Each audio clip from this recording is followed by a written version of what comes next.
नमस्कार दोस्तों, welcome to SG edu centre daily current affair. SG edu centre daily current affair में आप सबका स्वागत है। फ्रेंड्स, आज है 20 जून और 20 जून के जितने भी इंपॉर्टेंट करंट अफेयर बन सकते हैं उसको हम लोग एमसीक्यू के रूप में देखने का प्रयास करेंगे। आइए शुरू करते हैं। आज का पहला हेडिंग से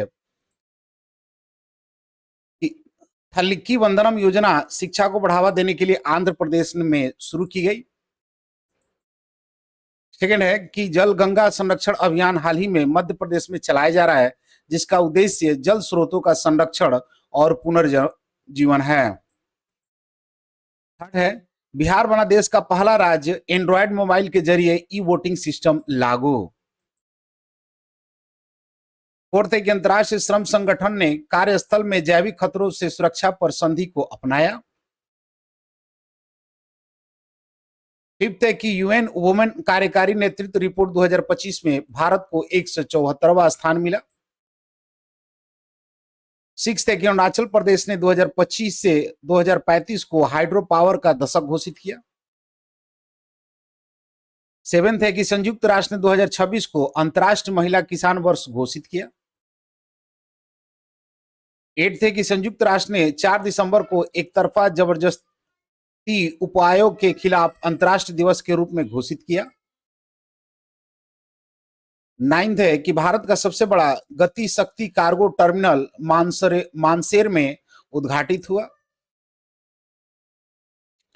टेंथ है कि स्काई ट्रैक्स 2025 अवार्ड से इंडिगो को दुनिया की सर्वश्रेष्ठ किफायती एयरलाइन में तीसरा स्थान मिला।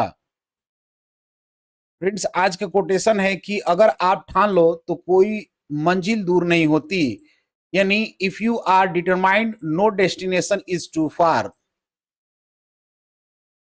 फ्रेंड्स, हम लोग 19 जून के जितने भी इंपॉर्टेंट करंट अफेयर देखे तो उसको शॉर्टली में रिवाइज कर लेते हैं कि भारत का कौन सा राज्य पहला बना है जिसने सभी शहरी स्थानीय निकाय को एक एकीकृत पोर्टल से जोड़ा है, तो मध्य प्रदेश।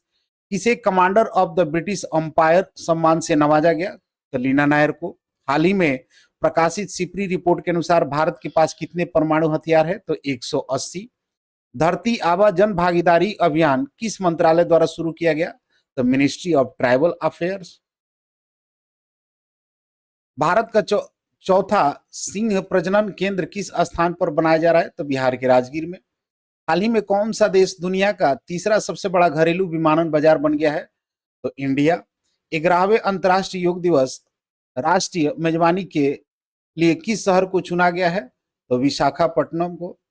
मंगोलिया के नए प्रधानमंत्री के रूप में किसे चुना गया है, तो जैंद हतार जोमजे।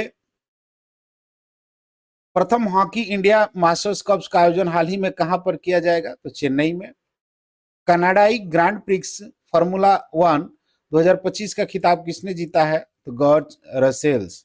फ्रेंड्स, आज का पहला क्वेश्चन है कि शिक्षा को बढ़ावा देने के लिए थलिकी वंदनम योजना निम्नलिखित में से किस राज्य में शुरू किया गया है, यानी in which of the following state Thalliki Vandanam scheme has been launched to promote education. Option A Madhya Pradesh, option B Rajasthan, option C Andhra Pradesh और ऑप्शन डी केरला। तो इसका सही आंसर है फ्रेंड्स की आंध्र प्रदेश, यानी आंध्र प्रदेश के द्वारा शिक्षा को बढ़ावा देने के लिए थलिकी वंदनम योजना शुरू की गई है। देख लेते हैं इसके कुछ एडिशनल इंफॉर्मेशन को।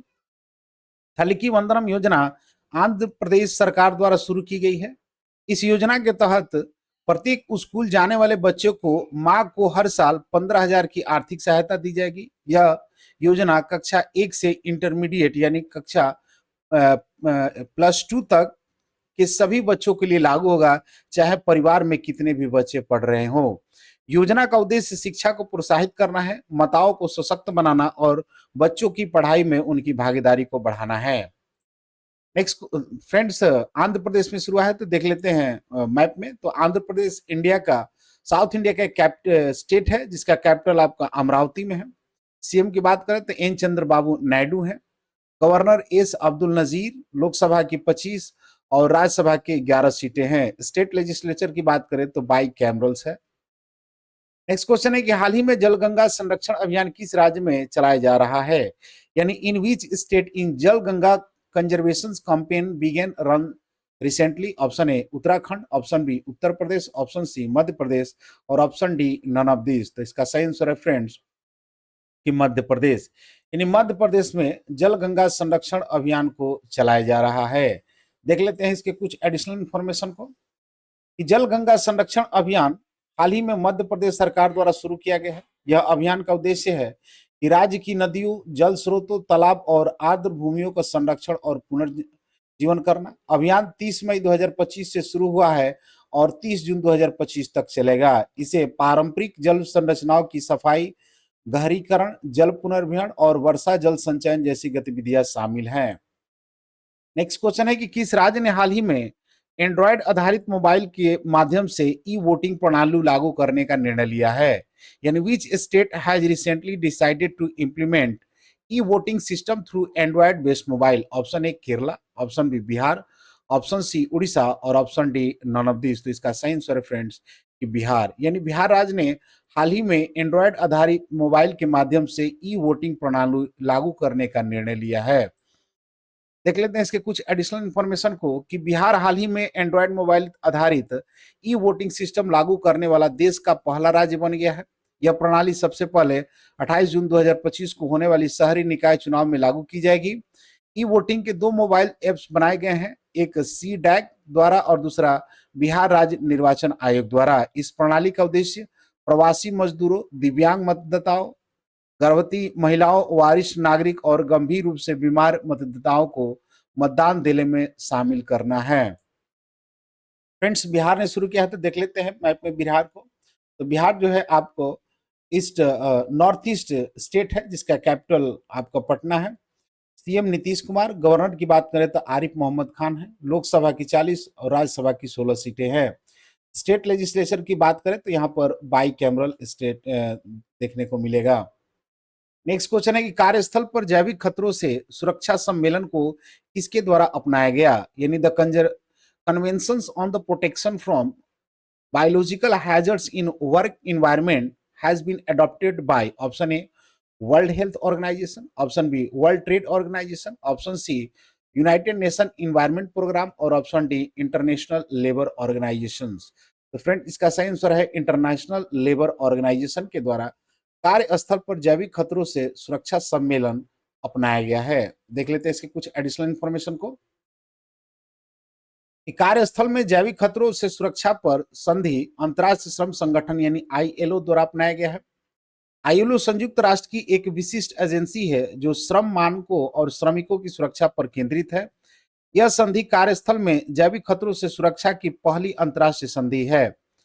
इसमें जैविक खतरों की परिभाषा, रोकथाम और सुरक्षा के उपाय, नियोक्ताओं की जिम्मेदारी और श्रमिकों के अधिकार एवं कर्तव्य शामिल किए गए हैं। नेक्स्ट क्वेश्चन है कि संयुक्त राष्ट्र के हालिया UN women's in executive leadership report में भारत को कौन सा स्थान प्राप्त हुआ है। यानी India has got what positions in the recent United Nation UN women in executive leadership reports. Option A 172, option B 173 और ऑप्शन सी 174 और ऑप्शन डी 175। तो इसका सही आंसर फ्रेंड 174। यानी संयुक्त राष्ट्र के हालिया यूएन वुमेन के एग्जीक्यूटिव लीडरशिप रिपोर्ट में भारत को 174वां स्थान प्राप्त हुआ है। देख लेते हैं इसके कुछ एडिशनल इंफॉर्मेशन को कि हाल ही में जारी यूएन वुमेन कार्यकारी नेतृत्व रिपोर्ट 2025 के अनुसार भारत को महिलाओं की राजनीतिक प्रतिनिधित्व में 181 देशों में 174 स्थान मिला हुआ है। भारत की केंद्रीय कैबिनेट में केवल 9.7% महिला मंत्री हैं, जो 2011 के बाद दूसरी सबसे कम संख्या है। वैश्विक स्तर पर कैबिनेट पदों पर महिलाओं की हिस्सेदारी 22.9% है, जबकि दक्षिण और मध्य एशिया, जिसमें भारत भी शामिल है, में केवल 9.5% है। रिपोर्ट के अनुसार यह रैंकिंग भारत में कार्यकारी नेतृत्व में महिलाओं को बहुत कम भागीदारी दर्शाती है। नेक्स्ट क्वेश्चन है कि किस राज्य ने 2025 से 35 तक के अवधि को जल विद्युत का दशक घोषित किया है।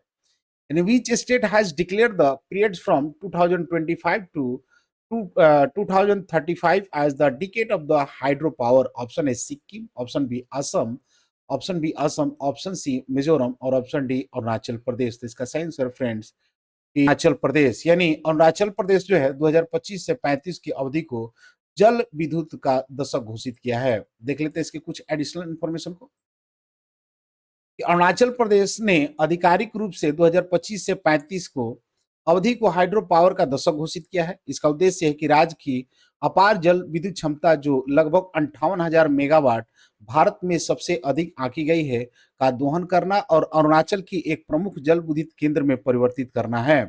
लगभग 19 गीगावाट जल विद्युत क्षमता पर पहले से ही कार्य चल रहा है और अगले दशक में इस क्षेत्र में 2 लाख करोड़ से अधिक निवेश होने की संभावना है। नेक्स्ट क्वेश्चन है कि संयुक्त राष्ट्र द्वारा अंतर्राष्ट्रीय महिला किसान वर्ष किस वर्ष को घोषित किया गया है, यानी which year was declared by the United Nation as the international year of the women farmers. Option A 2026, option B 2027, option C 2028 और ऑप्शन डी 2029। तो इसका सही आंसर है फ्रेंड्स कि 2026। इन्हें संयुक्त राष्ट्र द्वारा अंतर्राष्ट्रीय महिला किसान वर्ष 2026 को घोषित किया गया है। देख लेते हैं इसके कुछ एडिशनल इंफॉर्मेशन को। संयुक्त राष्ट्र महासभा ने 2026 को अंतर्राष्ट्रीय महिला किसान वर्ष घोषित किया है। इस पहल का उद्देश्य वैश्विक कृषि में महिलाओं की महत्वपूर्ण भूमिका को मान्यता देना और उसे प्रोत्साहित करना, लैंगिक असमानताओं को उजागर करना और विशेष रूप से विकासशील देशों में लैंगिक समानता वाली नीतियों को बढ़ावा देना है। मुख्य आंकड़ों की बात करें तो विकासशील देशों में लगभग 60 से 80% खाद्य उत्पादन करती हैं।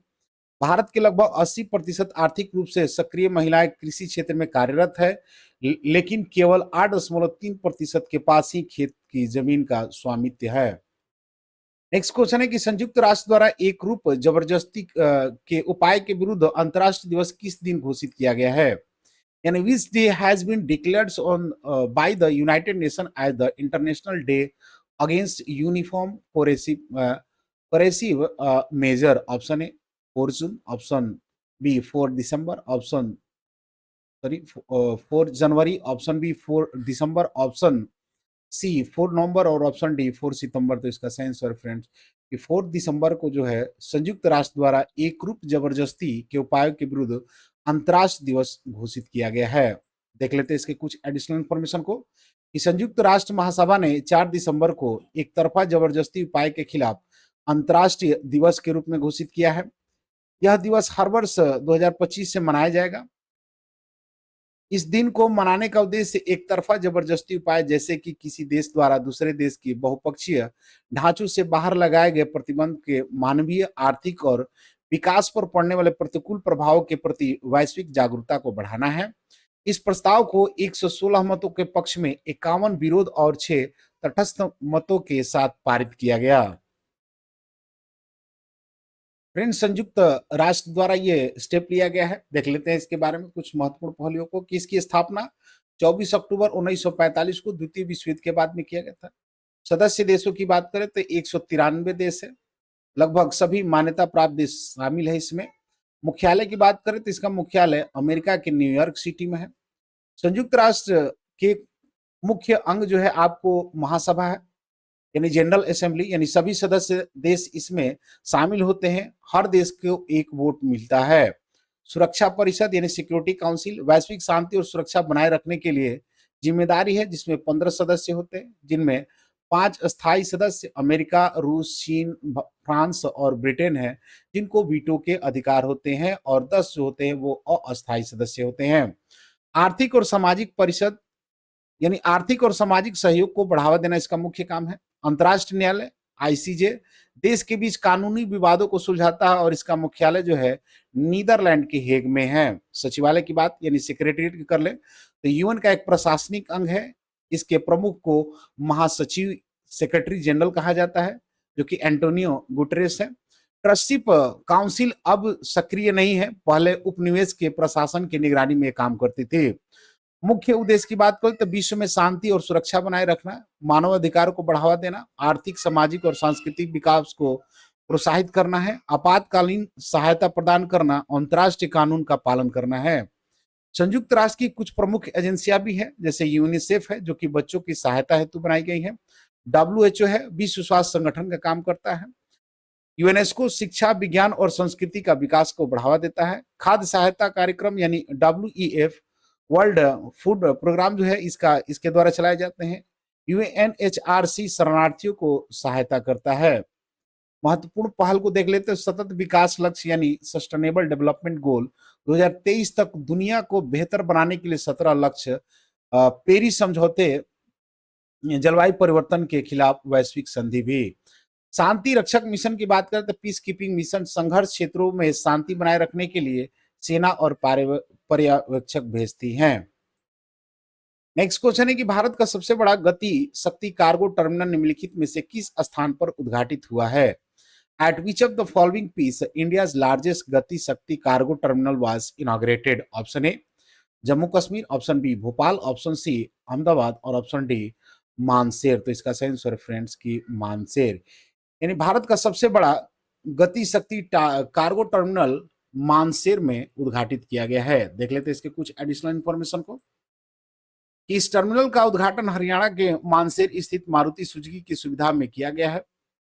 यह भारत का सबसे बड़ा गति शक्ति मल्टी मॉडल कार्गो टर्मिनल है, जिसे विशेष रूप से ऑटोमोबाइल परिवहन के लिए डिजाइन किया गया। यह टर्मिनल 10 किलोमीटर लंबी एक समर्पित रेल लिंक के माध्यम से पतली रेलवे स्टेशन से जुड़ता है, पाटली रेलवे स्टेशन से जुड़ता हुआ, जो 121.7 किलोमीटर लंबे हरियाणा ऑर्बिटल रेल कॉरिडोर का हिस्सा है। इस परियोजना में 8,800 रुपए करोड़ का निवेश किया गया, जिसमें 684 crore Haryana rail infrastructure development corporation द्वारा और शेष राशि जो है आपको मारुति सुजुकी द्वारा प्रदान की गई। नेक्स्ट क्वेश्चन है और आज का अंतिम क्वेश्चन है कि स्काई ट्रैक 2025 अवार्ड में इंडिगो को दुनिया का सर्वश्रेष्ठ लो कॉस्ट एयरलाइन में कौन सा स्थान मिला है? यानी IndiGo has been ranked which among the world's best low cost airlines in the recent Skytrax 2025 awards? Option A first, option B second, option C third और ऑप्शन डी फोर्थ। इसका सही आंसर है फ्रेंड्स थर्ड। यानी Skytrax 2025 award में इंडिगो को तीसरा स्थान प्राप्त हुआ है सर्वश्रेष्ठ लो कॉस्ट एयरलाइन में। देख लेते हैं इसके कुछ एडिशनल इंफॉर्मेशन को कि इंडिगो के स्काई ट्रैक्स द्वारा 2025 के लिए विश्व की सर्वश्रेष्ठ किफायती एयरलाइंस की श्रेणी में तीसरा स्थान प्राप्त हुआ है। यह एक महत्वपूर्ण उपलब्धि है, जिससे Indigo sky tracks world airline award को प्रतिष्ठित सूचित में किफायती विमान सेवा की श्रेणी में शीर्ष 3 में स्थान पाने वाली एकमात्र भारतीय एयरलाइन बन गई है। इंडिगो को 2025 के लिए दक्षिण एशिया की सर्वश्रेष्ठ एयरलाइन और सर्वश्रेष्ठ किफायती एयरलाइन का खिताब भी दिया गया। फ्रेंड्स, लास्ट वीडियो क्वेश्चन था कि which city has been chosen as the national seat of the 11th international yoga day? इसका सही आंसर है ऑप्शन सी विशाखापट्टनम। आज का क्वेश्चन है कि भारत का सबसे बड़ा गति शक्ति कार्गो टर्मिनल निम्नलिखित में से किस स्थान पर उद्घाटित किया गया? Option A Jammu Kashmir, option B Bhopal, option C Ahmedabad और ऑप्शन डी मानसेर। फ्रेंड्स, इसका आंसर कमेंट बॉक्स में जरूर दें। मिलते हैं अगले वीडियो में, तब तक के लिए जय हिंद।